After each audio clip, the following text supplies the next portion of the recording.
Hello everyone, welcome back to the channel. तो आप सभी कैसे हैं, मुझे कमेंट सेक्शन में ज़रूर बताएं। तो चलिए बच्चों, शुरू करते हैं हमारा नेक्स्ट क्लास।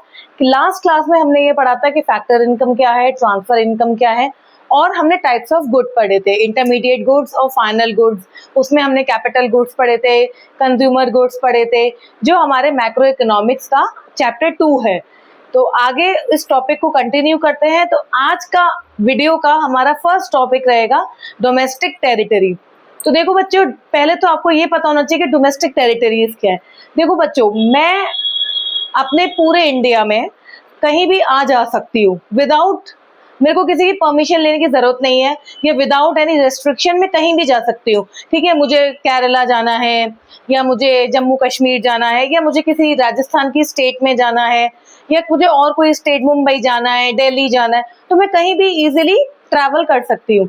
तो ऐसी टेरिटरी या ऐसी बाउंड्रीज जिसमें हम इजीली ट्रैवल कर सकते हो one place to another without any permission और विदाउट एनी रेस्ट्रिक्शन, उसको हम बोलते हैं हमारी डोमेस्टिक टेरिटरी।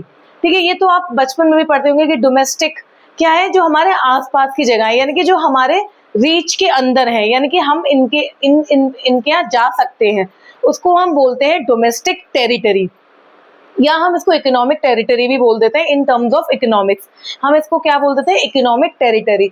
तो आज का जो हमारा पहला टॉपिक है वो यही है कि डोमेस्टिक टेरिटरी क्या है। चलिए इसको डेफिनेशन में पढ़ते हैं।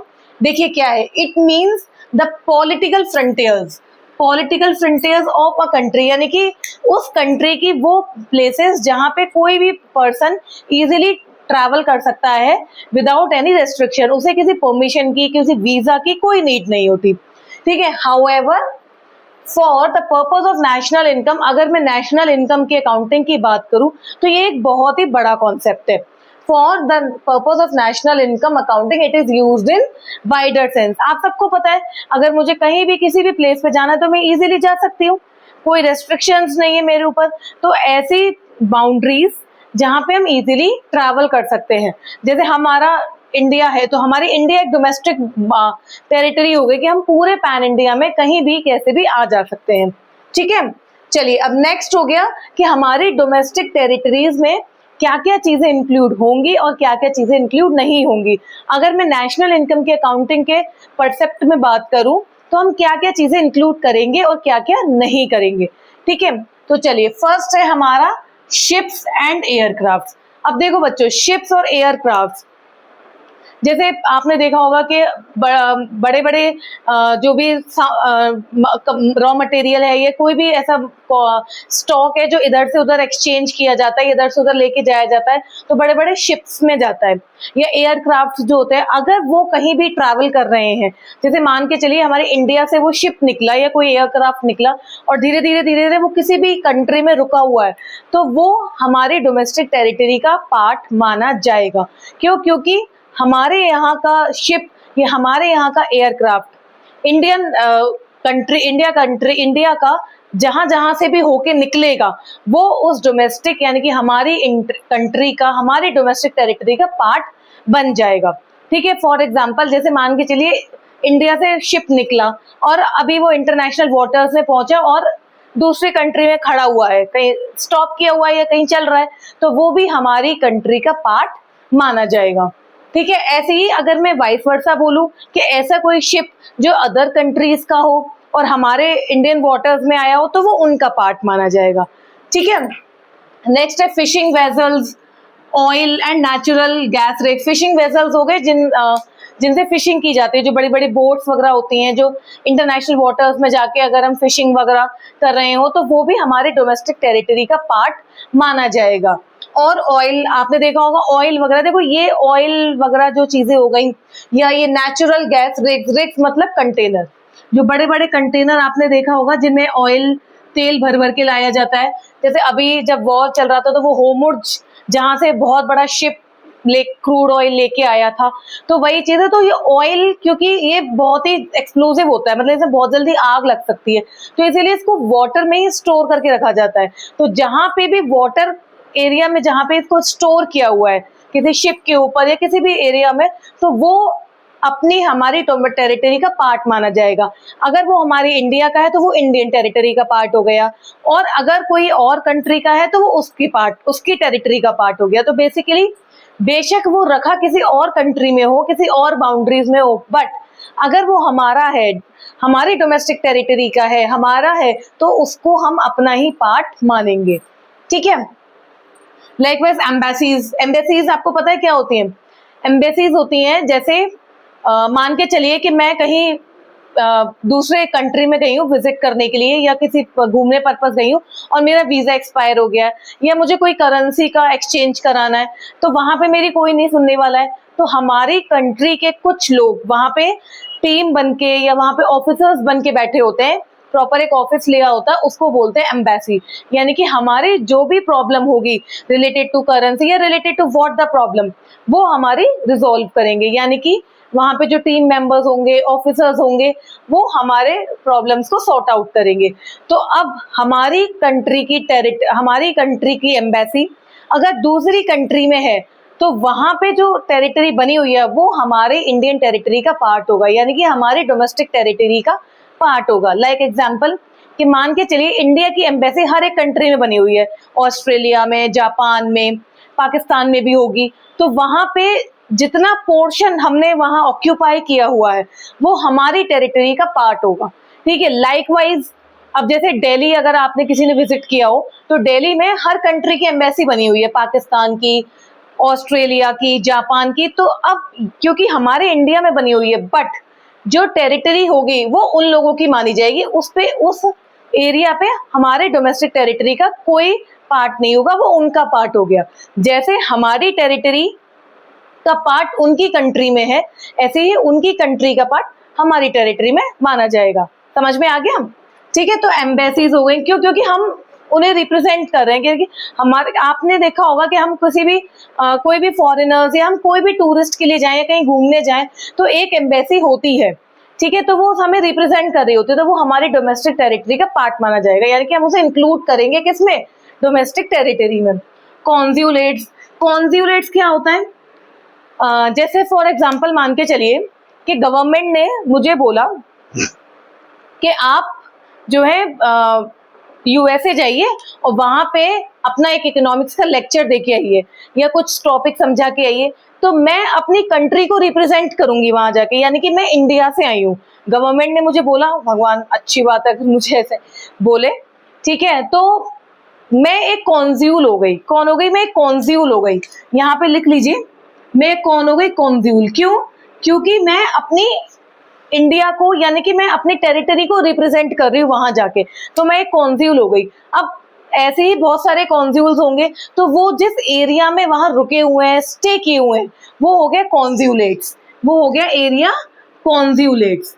ठीक है। जहां पे हम लोग स्टे करेंगे या हमारे रुकने का या सारी चीजों का अरेंजमेंट होगा, तो वो कॉन्ज्यूलेट हो गया। और कॉन्ज्यूल कौन हो गया? जो अपनी कंट्री को रिप्रेजेंट कर रहा होगा। जैसे मैं अगर गई हूं तो मैं अपनी कंट्री को रिप्रेजेंट करूंगी, तो डेट इज कॉन्ज्यूल। और जिस जगह पे मैं स्टे कर रही होंगी या मेरे अरेंजमेंट हो गया, वो कॉन्ज्यूलेट। ठीक है। ऐसे ही मिलिट्री स्टैब्लिशमेंट। अब मिलिट्री स्टैब्लिशमेंट भी होता है कि जो लोग बॉर्डर्स पे जा रहे हैं, कुछ आ भी रहे हैं, हमारे इंडियन बॉर्डर्स, इंडियन मिलिट्री जा भी रही है, तो वो भी किस में आएगा? अगर हम हमारी इंडियन मिलिट्री दूसरे बॉर्डर्स पे जाके स्टे की हुई है, तो वो हमारी डोमेस्टिक टेरिटरी का पार्ट होगा। लाइकवाइज अगर उनकी किसी और टेरिटरी या किसी और कंट्री की मिलिट्री हमारे यहाँ रुकी हुई है, तो हम उसे अपना पार्ट नहीं मानेंगे, वो उनकी डोमेस्टिक टेरिटरी का पार्ट होगा। ठीक है। तो ये तो इंक्लूड हो गए कि ये डोमेस्टिक टेरिटरी में इंक्लूड होंगे, चाहे वो हम यहाँ एग्जिस्ट कर रहे हो या नहीं। जैसे शिप और एयरक्राफ्ट, अगर हमारा शिप कहीं गया है दूसरे कंट्री में भी खड़ा हुआ है, बट वो हमारी डोमेस्टिक टेरिटरी का पार्ट माना जाएगा। एयरक्राफ्ट हो गए, fishing vessels, oil and natural rigs, मैंने आपको बताया कि बड़े बड़े, जैसे होमवुड्स का मैंने आपको एग्जांपल दिया। ठीक है। फ्लोटिंग प्लेटफॉर्म वही हो गए, शिप वगैरह जो होते हैं जिन पे इधर से उधर गुड्स को ट्रांसफर किया जाता है। एम्बेसीज हो गई, कॉन्ज्यूलेट्स मैंने आपको बताई थी, कॉन्ज्यूल, मिलिट्री एस्टैब्लिशमेंट हो गई, तो ये इंक्लूड होंगे। अब कौन से इंक्लूड नहीं होंगे? जो मैंने आपको बताया एम्बेसीज, कि अगर दूसरी कंट्री की एम्बेसी हमारे टेरिटरी में है, जैसे दिल्ली में बनी हुई है, तो वो हमारे डोमेस्टिक टेरिटरी का पार्ट नहीं होंगी। ठीक है। ऐसे ही कॉन्ज्यूलेट्स, अब जैसे मैं गई थी क्या पता कोई और दूसरी यूएसए से कोई इधर आए जो यूएसए को रिप्रेजेंट कर रहा हो, तो वो डोमेस्टिक टेरिटरी का पार्ट नहीं माने जाएंगे कॉन्सुलेट।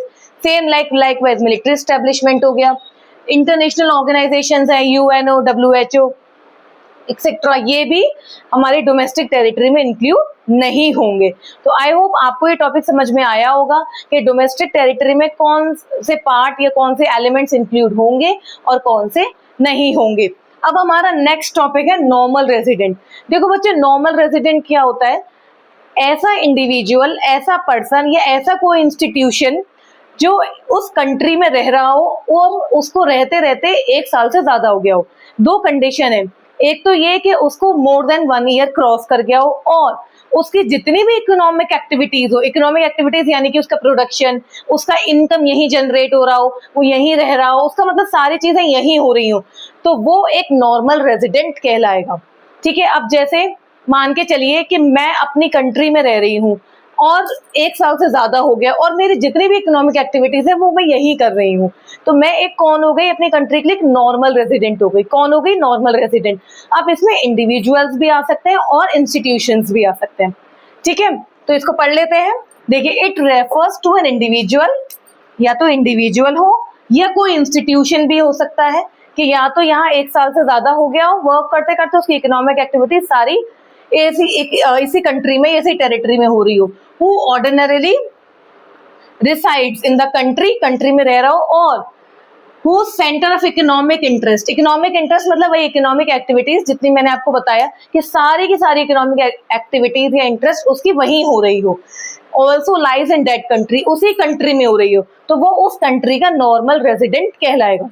फॉर एग्जाम्पल कि अगर मैं मान के चलिए यूएसए गई, अब मुझे वहां रहते रहते 1 साल से ज्यादा हो गया और मैं वहां सारी की सारी इकोनॉमिक एक्टिविटीज भी कर रही हूँ, यानी कि मेरी अर्निंग भी वही है, मेरी इनकम जनरेट भी वही हो रही है, मैं वहां पे यूटिलाइजेशन भी कर रही हूँ, कंजप्शन भी कर रही हूँ और 1 साल से ज्यादा भी हो गया, तो मैं यूएसए की कौन कहलाऊंगी? Normal resident. क्या कहलाऊंगी? Normal resident. समझ में आ गया? तो नॉर्मल रेजिडेंट कौन हो गया। अब इसमें भी हम ये पढ़ेंगे कि कौन से लोग, कौन से इंस्टीट्यूशन इंक्लूड होंगे नॉर्मल रेजिडेंट में और कौन से नहीं होंगे। तो देखो, जो नहीं होंगे, जो पहले ये पढ़ लो, जो होंगे वो क्या होंगे? 2 कंडीशन फुलफिल होंगी। एक तो उसको रहते रहते मोर देन 1 ईयर हो गया हो, 1 साल से ज्यादा क्रॉस कर गया हो, और दूसरा उसकी इकोनॉमिक एक्टिविटी उसी कंट्री में लाई कर रही हो रही हो, तो वो सारे के सारे इंडिविजुअल, सारे के सारे इंस्टीट्यूशन नॉर्मल रेजिडेंट कहलाएंगे। और जो नॉर्मल रेजिडेंट नहीं होंगे वो क्या होंगे? टूरिस्ट हो गए। अब टूरिस्ट हो गए, आए, घूमा फिरा और चले गए, ऐसा तो नहीं कि वो यहाँ रुक गए और सारी इकोनॉमिक एक्टिविटीज कर रहे हो, तो टूरिस्ट हो गए आपके। ठीक है, बॉर्डर्स पे जो हमारे सोल्जर्स जाते हैं तो उधर से बॉर्डर्स पे लड़ने गए और वापस लौट के आ गए। ठीक है, तो ऐसे ही बहुत सारे हैं जो इंक्लूड नहीं होंगे नॉर्मल रेजिडेंट के अंदर। अब इसके बाद हम नेक्स्ट टॉपिक आगे कंटिन्यू करते हैं, जो अब हम देख लेते हैं कि हमारे नॉर्मल रेजिडेंट में क्या क्या चीजें इंक्लूड नहीं है। तो देखिए, स्टार्टिंग मैंने आपको जैसे बताया था कि जितने भी टूरिस्ट हैं, विजिटर्स हैं, वो इंक्लूड नहीं है नॉर्मल रेजिडेंट के ऊपर। तो अंदर ये क्या रहेगा? फॉरेन टूरिस्ट एंड विजिटर्स, ये इंक्लूड नहीं है, बिकॉज ये या तो हॉलीडेज में घूमने आए हैं, या कोई स्पेशल वर्क से आए हो, कोई ट्रीटमेंट कराना हो डॉक्टर से, या किसी से कंसल्टेंसी के लिए आए हो, तो बस क्योंकि ये रह नहीं रहे हमारे, मैंने आपको बताया ना 2 कंडीशन फुलफिल होनी चाहिए, एक तो more than 1 year living area होना चाहिए और उसकी सारे के सारे इकोनॉमिक एक्टिविटीज वही होनी चाहिए। तो अब विजिटर्स की या टूरिस्ट की तो नहीं होती, तो इसलिए ये नॉर्मल रेजिडेंट के अंदर इंक्लूड नहीं होंगे। ठीक है, नेक्स्ट हो गया फॉरेन स्टाफ ऑफ एम्बेसीज। अब देखिए, एम्बेसीज का फॉरेन स्टाफ ऑल्दो वो एम्बेसी में है, बट मैंने क्या बताया आपको, हमारे डोमेस्टिक टेरिटरी में इंक्लूड नहीं होगा। तो अब जब उसका हमारी जब डोमेस्टिक टेरिटरी में ही उसकी एम्बेसी इंक्लूड नहीं है, तो जितना भी फॉरेन स्टाफ है वो हमारे नॉर्मल रेजिडेंट में भी इंक्लूड नहीं होगा, तो नहीं होगा। मेंबर्स ऑफ आर्म्ड फोर्स है ना, जितने भी आर्म्ड पुलिस लाइन, आर्मी वगैरह होती है उनके, वो इंक्लूड नहीं होंगे फॉरेन कंट्री के। और डिप्लोमेट्स, वो भी इंक्लूड नहीं होंगे। ठीक है, इंटरनेशनल ऑर्गेनाइजेशन मैंने आपको बताया कि ये WHO और आपका ये UNO, ये हमारे डोमेस्टिक टेरिटरी में भी इंक्लूड नहीं थे, तो नॉर्मल रेजिडेंट में भी इंक्लूड नहीं होंगे। Crew members of foreign vessels, अब जितने भी मेंबर्स होते हैं क्रू के, जो शिप पे चलते हैं, वो भी मेंबर्स इंक्लूड नहीं होंगे।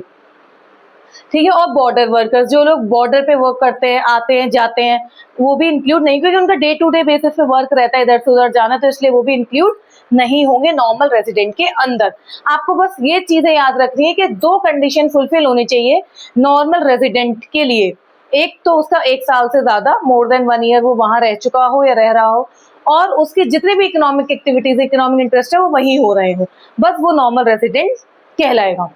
ठीक है। अब ये ऑल्दो हम पढ़ चुके हैं कंजम्पशन गुड और कैपिटल गुड्स हमारी लास्ट क्लास में, बट क्योंकि मैंने आपको बोर्ड पे लिख के समझाया था, तो मैंने सोचा कि बच्चों को एक बार डिफरेंशिएट में समझा दूं कि एक्चुअली ये क्या क्या है, तो एक बार आपका रिवीजन काइंड ऑफ भी हो जाएगा और हम इसको अच्छे से समझ भी जाएंगे। तो देखिए, फर्स्ट हो गया सेटिस्फेक्शन ऑफ ह्यूमन वांट्स। अब देखिए, कंजम्पशन गुड्स क्या है, ये हमारे वांट्स को डायरेक्टली सेटिस्फाई करते हैं। कैसे? क्योंकि कंज्यूमर गुड है, हम मार्केट गए, हमने किसी कमोडिटी को परचेज किया और कंज्यूम कर लिया। जैसे कि एग्जांपल, अब गर्मी चल रही है, फ्रूटी पीनी है, हम मार्केट गए, फ्रूटी परचेज की और डायरेक्ट पी ली, तो हमें सेटिस्फेक्शन मिल गया। तो यानी कि these goods satisfy human wants directly, उसने डायरेक्टली हमारी वांट को फुलफिल कर दिया, इसलिए इसको हम डायरेक्ट डिमांड में भी इंक्लूड करते हैं कि हमें डायरेक्ट डिमांड की। ठीक है। Capital goods, such goods satisfy human wants indirectly, ये इनडायरेक्टली करते हैं। ये ऐसा नहीं है कि हम गए और हमें सेटिस्फेक्शन मिल गया, तो ये इनडायरेक्टली ह्यूमन वांट्स को फुलफिल करता है, इसीलिए इसको हम डिराइव्ड डिमांड के कैटेगरी में डाल देते हैं। Next, production capacity. अब आप खुद देखिए, कंजम्पशन गुड्स में कोई प्रोडक्शन की कोई इंक्लूड नहीं है, तो they do not promote production capacity. Obvious सी बात है, इसमें कोई भी प्रोडक्शन कैपेसिटी इंक्लूड नहीं होती है, बट कैपिटल गुड्स में होती है, तो they promote production capacity. Expected life, इनकी एक्सपेक्टेड लाइफ ड्यूरेबल गुड्स को छोड़ के, आपको ध्यान हो हमने कंज्यूमर गुड्स में 4 तरह के गुड्स पढ़े थे, durable, semi durable, non durable. तो ड्यूरेबल जो गुड्स है उनको छोड़ के सबकी लिमिटेड एक्सपेक्टेड लाइफ होती है। ड्यूरेबल की तो हमने पढ़ी थी 1 महीना, वो 1 साल करीब होती है, बट नॉन ड्यूरेबल हो गए आपके, सेमी ड्यूरेबल हो गए, उनकी एक्सपेक्टेंसी ज्यादा नहीं होती, इसलिए लिखा हुआ है most of the goods except durable good have limited expected life. But capital goods में इनकी तो एक्सपेक्टेड लाइफ ज्यादा होती है, 1 साल से ज्यादा होती है, तो इसीलिए इनकी एक्सपेक्टेड लाइफ ज्यादा होती है। तो they have expected life more than a year या मोर देन 1 ईयर। ठीक है। तो आज की क्लास हम यही वाइंड अप करेंगे। इसके बाद हमारा एक नेक्स्ट टॉपिक स्टार्ट होगा जो हमारी नेशनल इनकम को कैलकुलेट करने में हेल्प करेगा, तो हम उस टॉपिक को हम नेक्स्ट क्लास में स्टार्ट करेंगे। अगर आज की वीडियो आपको अच्छी लगी हो तो प्लीज प्लीज लाइक कर दीजिए, वीडियो को शेयर कर दीजिए अपने जितने भी फ्रेंड्स हैं या जितने भी कॉमर्स स्टूडेंट हैं, आप सब तक वहाँ ये वीडियो पहुँच जाए। देखिए, बहुत सारे स्टूडेंट ऐसे हैं जो नहीं पढ़ पा रहे हैं, तो ये एक यूट्यूब एक ऐसा प्लेटफॉर्म है कि जो हर बच्चे को हेल्प करता है पढ़ने के लिए। तो आपका एक शेयर हो सकता है उस बच्चे को हेल्प कर दे जिसको एक्चुअली नीड हो, और आपके इस छोटे से लाइक से एक मुझे भी मोटिवेशन मिलता है। तो एक एनकरेजमेंट होता है कि हाँ, बच्चे हमें पसंद कर रहे हैं, बच्चों को हमारी वीडियोस अच्छी लग रही हैं, उन्हें पसंद आ रहा है कि हम क्या पढ़ा रहे हैं। मेरा भी मोटिव क्या है कि मैं बच्चों को ऐसा कंटेंट प्रोवाइड करूँ कि वो अच्छे से उन्हें समझ में आए। ठीक है। बाकी मैं आपसे यही कहना चाहूंगी, जो भी मैं वीडियोस में बना रही हूँ, जो भी मैं पढ़ा रही हूँ, आप कोई भी बुक प्रेफरेंस कर रहे हो, रेफर कर रहे हो, आप उसको एक बार घर पे जरूर पढ़िए, वो बहुत जरूरी है टॉपिक को अच्छे से अंडरस्टैंड करने के लिए। ठीक है। तो बस तब तक के लिए अच्छे से पढ़िए, मुस्कुराइए। Bye bye, take care, thank you.